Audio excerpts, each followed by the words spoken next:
The matter of the veil is so strong a matter that nothing could take it away except the blood of Jesus. It took the blood of Jesus to split the veil. That's how hard the veil is. As we advance, I will show you the instruments that can split the veil. For somebody that is not born again, there is a veil. Then for somebody that is born again, there is another kind of veil. Anything that hinders us from unbridled fellowship with the clarity of divine glory, light, and life, that thing is a veil. Anything that is restricting you to any measure that you are restricted, you have been attacked by a veil. To deal with the veil for the person that is not born again, you need a different instrument. Then to deal with the veil for somebody that is born again, you also need a different kind of instrument. You remember when Jesus was crucified, he gave up the ghost. That is to admit us into the kingdom, admit us into Christ. That veil has to tear, and it tore because of the blood. That is the initial veil that everybody has to pass through to come into Christ. Most of us here are born again, so the matter of the veil that we'll be discussing is the second kind of the veil. It is not the veil that stops people from entering into the kingdom, entering into Christ. It is the veil that stops and hinders and limits. It can stop you, but for some people, it's not stopping you. Your progress is not completely arrested, but is limiting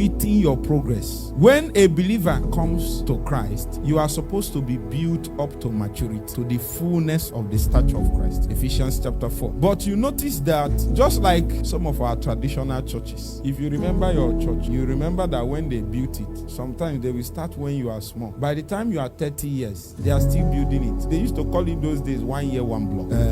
1 year, 1 block. That's what many believers experience in their walk with God because of the veil.